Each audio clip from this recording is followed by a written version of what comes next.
Good to see you all. And again, I'm Ailsa Kepi. You can find out more about me on my website, pleasureforhealth.com. And I also run retreats and in-person classes at my center, ourceltichearth.com in Nova Scotia, Canada. So if you're interested in looking that up, you can check that out as well. So today I'm hoping that you'll join me and that you'll take some time. You will probably want a notebook today for it's kind of going to be a little bit of a thought class, and if you're watching this video later, you might want to pause and make some notes as you go. So I'm taking this tale of Inanna, the descent of Inanna, today because it does talk about descent. It talks about taking off the trappings of our normal life. It talks about listening to our inner intuitive sense. It talks about the complexity of relationships and how they, can give us both a way of understanding our life and how things just don't seem fair all the time. So this myth is actually really rich in all sorts of symbolic meanings for us, especially those of us, I know you'll resonate from our group, Women Healing from Emotional Abuse. So Inanna was the queen of heaven and earth, and it's the oldest known story to have been recorded in writing, which is quite cool. I guess it was written in cuneiform symbols on clay tablets and preserved from the ancient Sumerian time. So they were found in Iraq, and that was over 4,000 years ago. So I think we can still learn something from this myth, and you could take it in the context of ancient times. But we are in such interesting times. I think it sort of comes around. So welcome. You might want to grab a pen and paper. There might be some little things you want to jot down for yourself as we start. I'm going to kind of read parts of the poem out to you, and then we're going to look at little ways of using this story to do some of your own self-work, which is something that I highly recommend when you're ready and you've gotten to a place of safety. Not complete safety, because where is complete safety these days, but enough safety to begin to look at yourself and where you are at with relationships, with yourself, with others, with the world. When you're ready to look inward, this is a great story to start with. So it's I love using mythological stories and tools in my work with clients and women in my programs for abuse and trauma, because so much of it is archetypal and does have these larger storylines coming through, because we live in a society that has been shaped by these myths. So I'm going to read a little bit and then we're going to talk about it. So this is the beginning. I am Inanna, queen of heaven and earth, a wife, mother, and friend, healer, poet, and holy priestess. I am a fearless warrior in the heart of battle. I write and sing ecstatic songs of my desire for Dumuzi, my husband, my honeyman who sweetens me always, and tender songs of devotion for my sons. So a question you might want to ask at the beginning of today's journey is, who am I? Who are you? This is a question that many spiritual leaders and, inner consciousness types of things, they'll ask you this question, who am I? Who am I? This is something to ask of ourselves. And the reason I feel it's so important for us as women that have had abuse, especially emotional abuse, is that we haven't had the opportunity to ask ourselves who we are. We're so concerned with keeping the peace, being safe, staying alive, making our partner or our friend or our mother or whoever is more controlling, the more powerful partner, making them feel good. So we've kind of lost a sense of who we are. And this is where I start really with all my programs is, let's ask the question. And, you don't have to have all the answers, but it's a good starting place. So who are you? So you might want to write at the top of your page, who am I? And just write down, whatever comes to you. Mother, lover, kind-hearted person, woman, whatever words you want to come up with. And you might come to something more like, I'm a star, I'm a light being, I'm unlimited potential. There might be other words, you might want to write down some shadow stuff that comes up. I'm, junk, I'm not worth it, I'm whatever. You want to actually give a voice to all of these thoughts in your head. So take a piece, like a blank piece of paper, and just start riffing on that. Who are you? So if you're watching this later, you can pause. Otherwise, you might just want to make a note of these things and you can come back to it. And if you want to add anything in the comments, happy to, read some out here as well. From the great above, she opened her ear to the great below. From the great above, the queen opened her ear to the great below. From the great above, Inanna opened her ear to the great below. And to me, this actually kind of is a call. In my own personal experience, after being married for 18 years to an emotionally abusive person, and the call started off as a whisper, a faint whisper back here, the call to wake up to what I really wanted and what was happening for me. And it got louder and louder and louder until it was a call. It was like, I can't not listen to this. There's a calling for me to wake up, for me to find out who I am, and for me to make a decision on what is good for me as well. And not just to make the peace or go along with or tolerate or all the things that we do. So what is the call that you're hearing or you heard? And there can be many. It doesn't have to be just one call in your life. These myths are meant to be kind of replayed over and over as we go through life. So the call for me is something that your intuitive sense starts to bring up, and you start to know that you need to change something, that you need to do something different. So take a moment to write or draw a little bit about what your call is right now as we go into, at least in the northern hemisphere here, the darkest time of year. There's a call to go inwards. There's a call at the moment in the world to listen to that feminine inner darkness, that holding, what do we need to go in and find? And this is kind of the opposite of the hero's journey, which is, go out and slay dragons and whatever. Now we're going inwards and we're looking at what we're going to find there, which is kind of what this myth is about, and what we as, having grown up in such a patriarchal society might find helpful to go inwards now. So, have a little sketch or write down a few words about, what is that call that's been starting to kind of, I can hear the whisper, what is calling to you? My lady abandoned heaven and earth to descend to the underworld. Inanna abandoned heaven and earth to descend to the underworld. She abandoned her temples to descend to the underworld. So, again, this is just my kind of interpretation, or, many people have interpreted this poem, obviously, and there's plenty of ways to do that. But to me, that kind of sounds like, let go of your everyday, busyness.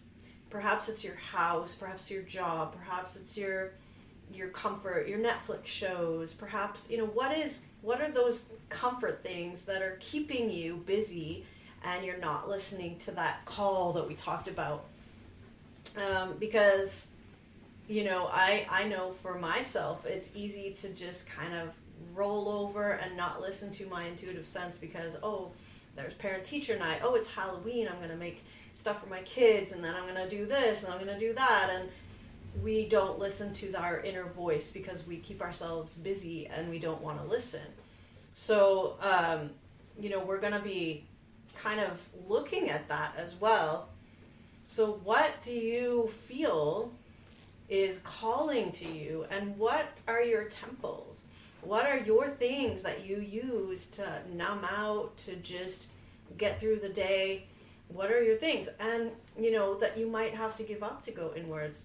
I know a couple of clients, friends as well, actually turned into friends, women that were having a lot of difficulty, leaving an abusive relationship because they had the nice house, they had money, they could stay home with the kids, but you got to ask yourself, is that worth it? And I'm not saying there's a right or wrong answer. These are just questions that we must ask our inner self. We must be truthful if we want to be whole and in an integrity.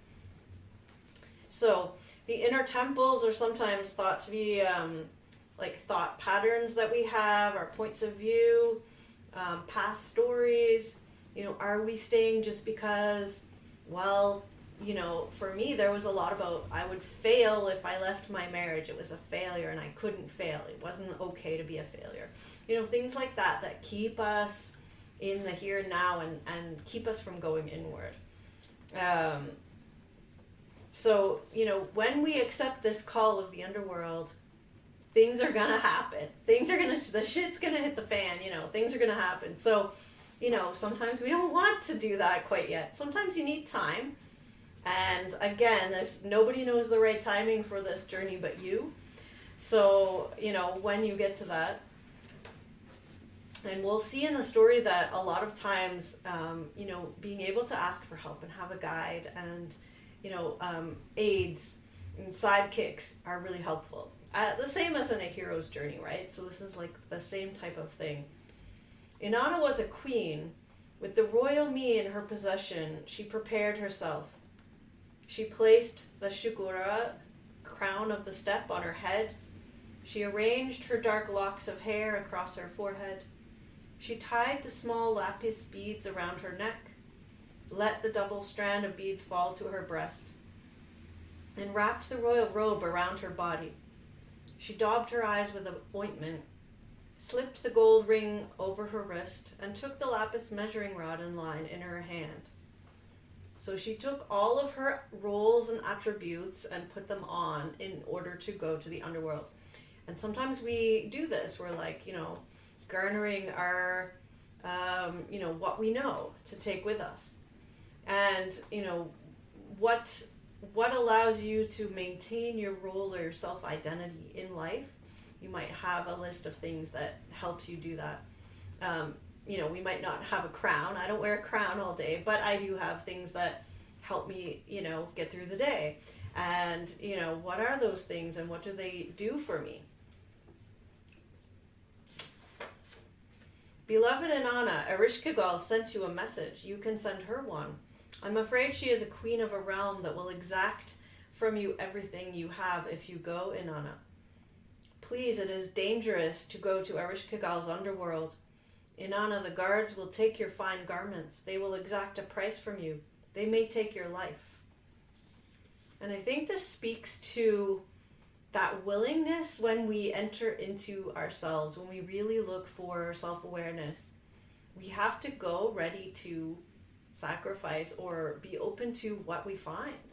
It could be anything. We'll probably find our gold and we'll find our shadow. For no doubt, we're going to find both things. And sometimes we don't want to admit that, we're not perfect.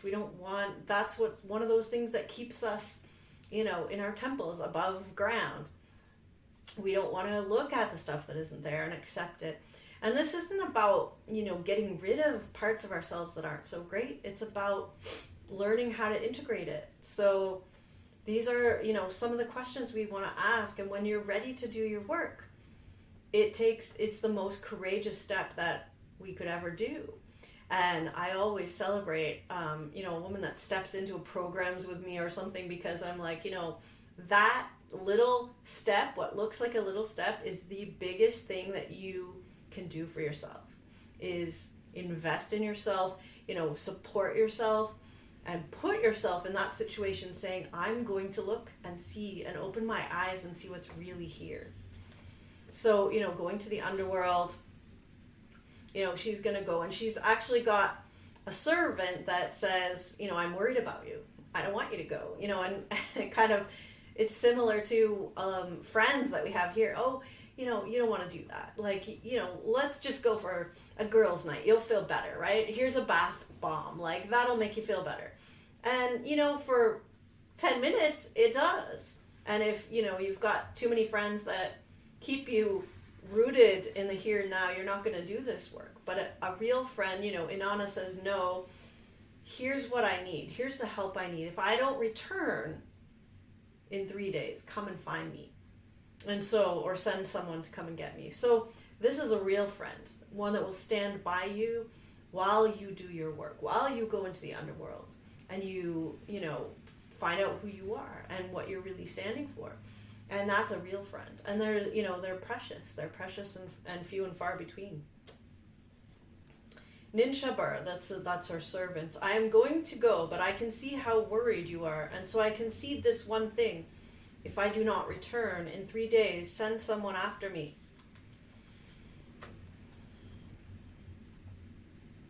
So we might want to reflect on, the people that we have in our lives and what they're telling us. Are those people supportive of our real integrity and our real authentic journey?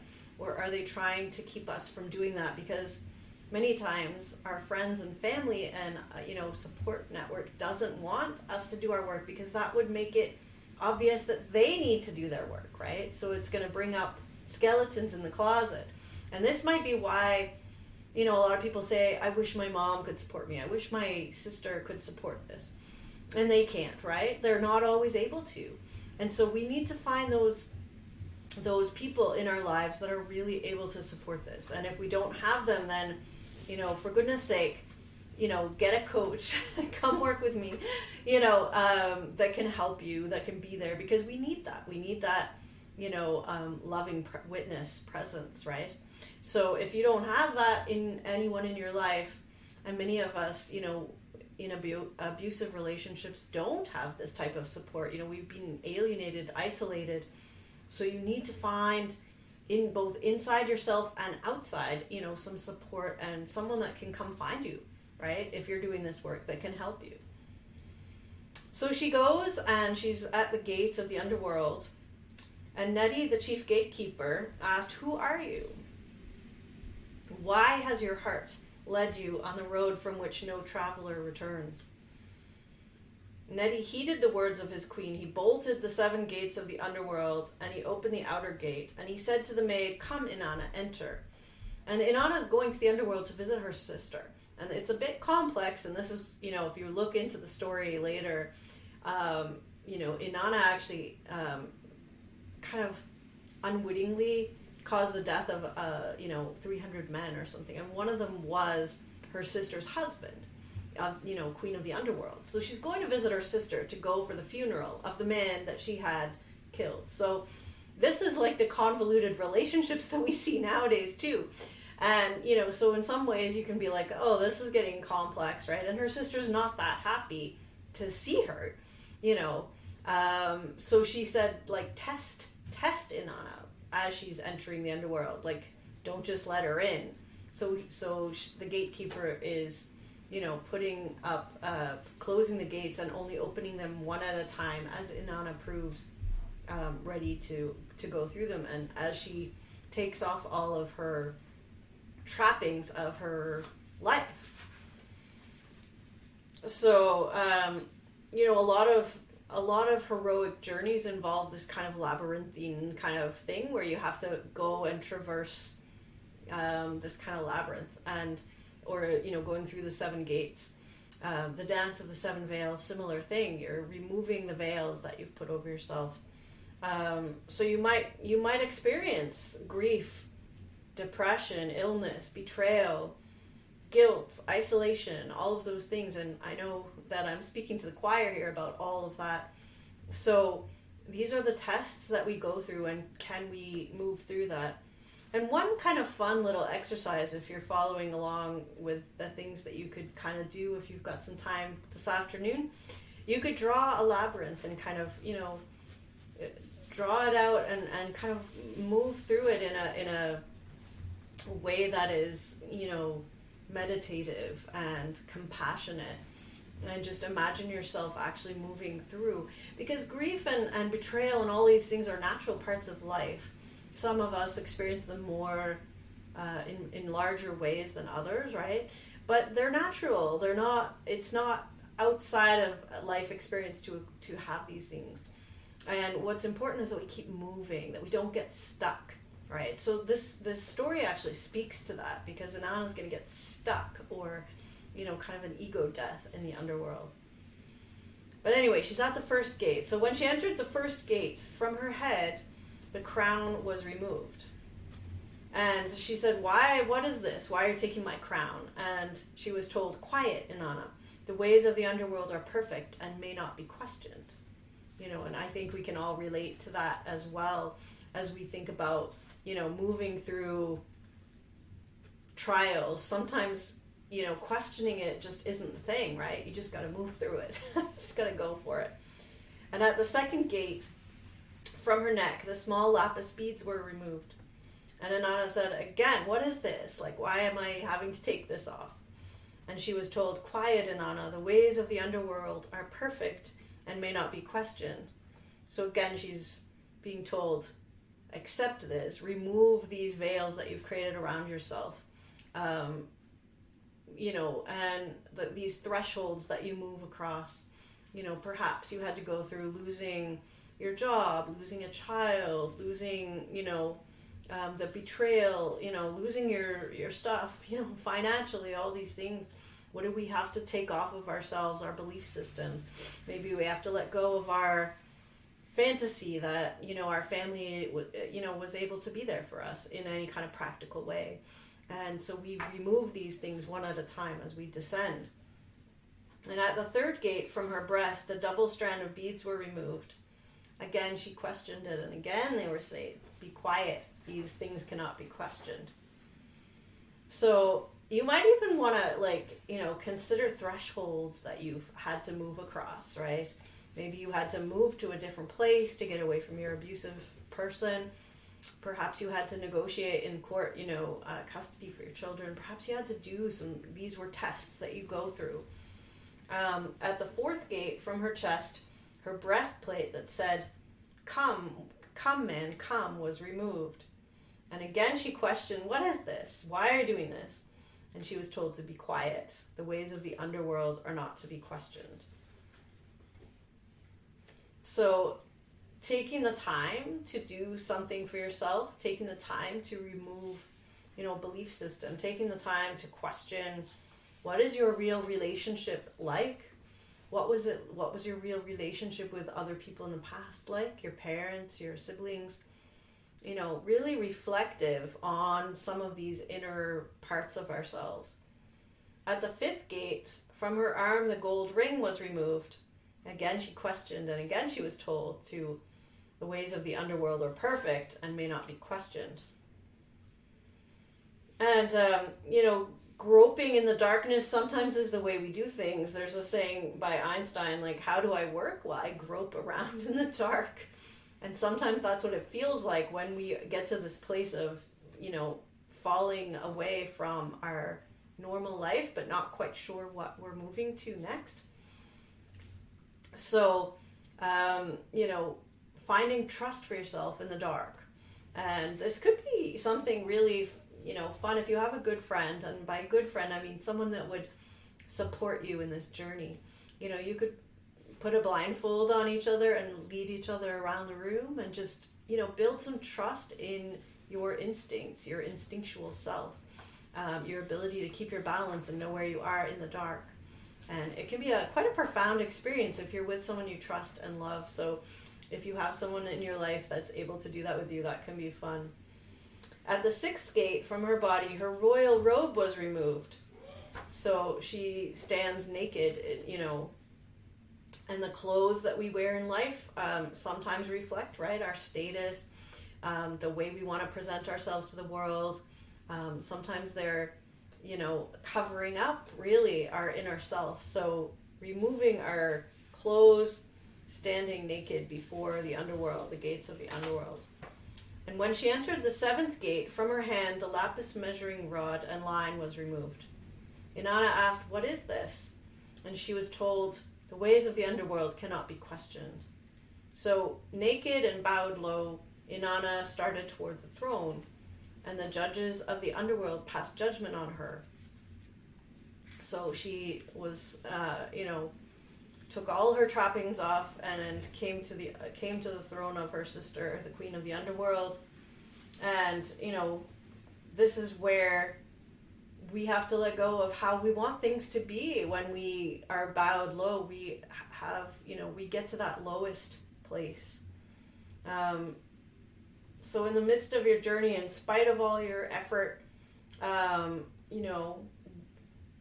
do you want to show up and, just really, grovel at your own altar? And I mean grovel in the best way, like really look at who you are without anyone else's idea of who you are. Who are you? When you take all that stuff off, you're not in your house, you're not a mom, you've taken your clothes off, you don't have status, you don't have color, you don't have race, you don't have sexuality, gender, all of that. Take it all away, and who are you underneath? So these are the ways that we slowly peel away what society or culture or family or beliefs have, or abusive people have put onto us. Naked and bowed low, Inanna entered the throne room. Ereshkigal rose from her throne. Inanna started toward the throne. Then Ereshkigal fastened on Inanna the eye of death. She spoke against her the word of wrath. She uttered against her the cry of guilt, and she struck her. So it takes faith, doubt, brutal honesty, guts, and unwavering determination to face Ereshkigal. And this is sometimes what happens when we get to that really dark place. What was our place in this? How did we contribute to this? And not in a sense of, please don't take it as a victim shaming kind of thing. Not at all. But we do have to acknowledge with huge compassion and love, how did I end up here? And, that's going to give you the key to getting out of this, getting out of this alive or resurrected, is knowing, how did I get here? And what did I take on or, unwittingly do to kind of deserve this? So who have you abandoned? What part of you have you abandoned to get acquainted with your sister? So in this case, Ereshkigal, the long-lost sister who lived in the underworld, and Inanna was, meeting her. Inanna was turned into a corpse, a piece of rotting meat, and was hung from a hook on the wall. So it's interesting. This is kind of an interesting part of the myth as of kind of acceptance that we have to let certain parts of ourselves die in order to be resurrected. So questions that how did I get here? What patterns of thinking and being in relationship with others and my world got me here? And being really brutally honest about that. And who am I?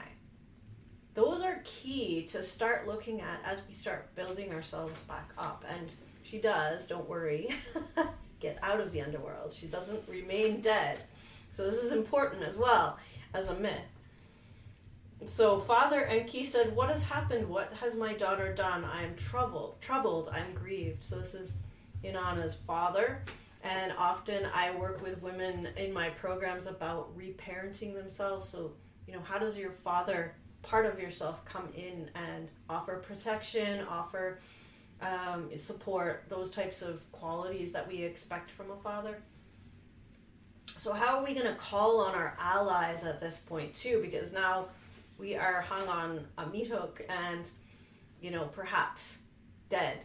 So how do we, who do we call on? What are the inner and outer allies that we call on to get out of here? So from under his fingernails, Father Enki brought forth dirt, and he fashioned the dirt into these, non-gendered beings, a couple of non-gendered beings that he sent into the underworld to rescue Inanna. and Ereshkigal was giving birth to the child of her husband that Inanna had killed. So it's all very convoluted and interesting. So these two beings go down and offer themselves as slaves to Ereshkigal as she's in labor, and she's very pleased about that. And so they serve her food, they rub her back, they do all the things. And then she says, well, how can I repay you? And they say, well, we don't want anything except the body that you have hung over there. We want that. So Ereshkigal gives the body of Inanna to these two beings, and they, are going to take her away. But then Inanna was about to ascend from the underworld when the judges of the underworld seized her, and they said, no one ascends from the underworld unmarked. If Inanna wishes to return, she must provide something in her place. So this is kind of a common theme, Persephone, the story of Persephone who marries the king of the underworld, and, is a common theme in some of these old myths. Explains the seasons, right? Going into winter and everything dies and coming back to spring. So sometimes we have to, offer something in as a sacrifice to return in a different way. And so it's interesting. We have to actually muster up a willingness to return. A courage. It's one thing to face all of your darkness. Now we actually turn and have to face our light. And this is one of the things that is most amazing when I work with women, is that this is sometimes harder than going to the dark. Sometimes we're pretty good at facing the things that are, are not perfect about ourselves. But when we have to turn and look at, but still, who are we, and what is our gold, what is our gift, what are we bringing to the world? That can be really hard too. And we need to accept help from the allies. So she has to accept help from these beings that are helping. And so at each of the gates, she decides if she's going to pick up what she left there, her clothes and her beads and her crown and all that. Do you want to pick all these things back up or not? And you want to remember what you learned and never forget your abandoned sister in the underworld. So these are choices you make as you return. And, when I work with women, I never say, there's an outcome that I'm expecting you to make. You have to leave this relationship or you don't, or you have to do this or that. There is no judgment that way, but there's a choice now as you've met your darkest self, your inner self, and as you come back, you choose to pick up these things if you want them. So it's now a choice. And if you make a choice, well, now you're empowered in owning who you are.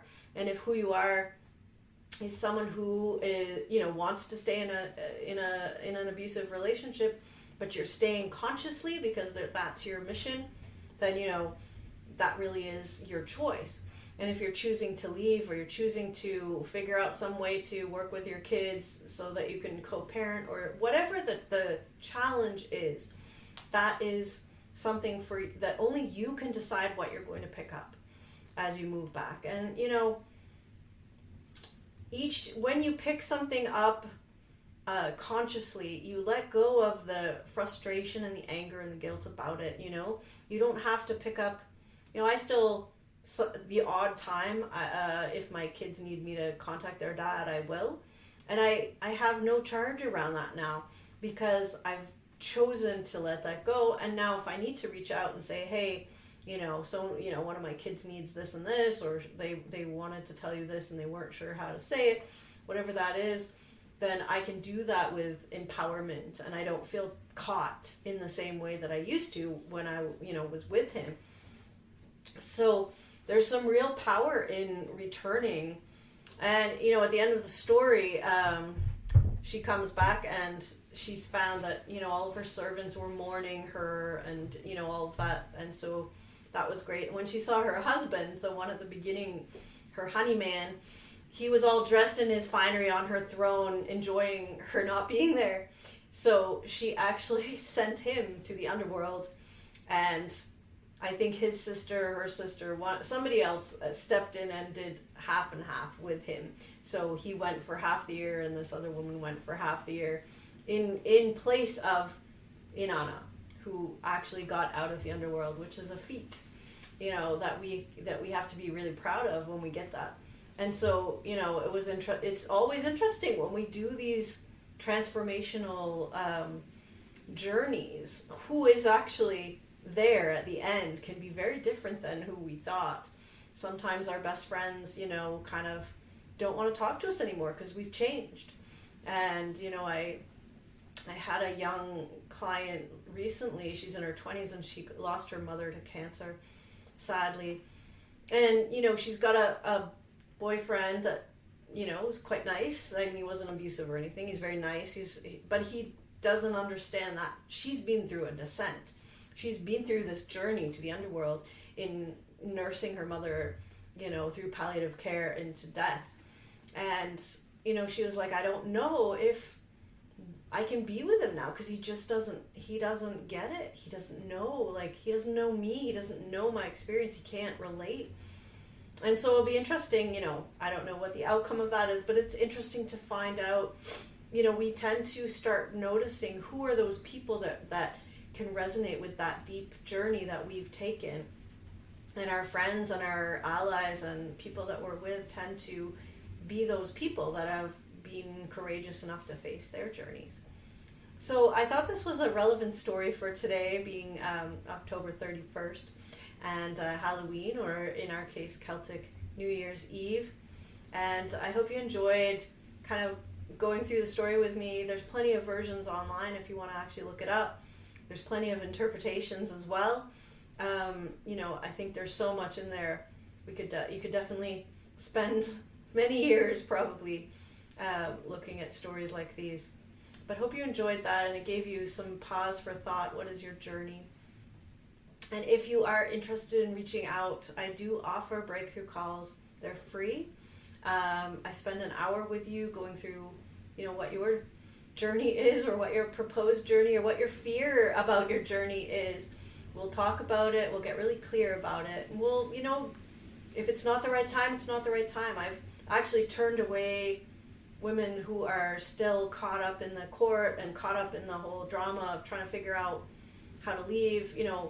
That's sometimes not the right time to do this work. This work is inner work. This work, you need to have at least a little bit of space in your life to be able to do this. So, but if you want to book a call with me and talk it over, it's, complimentary, like I said, and I'm just happy to, help you to uncover what your inner journey might look like. And if you, are interested in support, we might talk about what might be the best way to support you in that journey.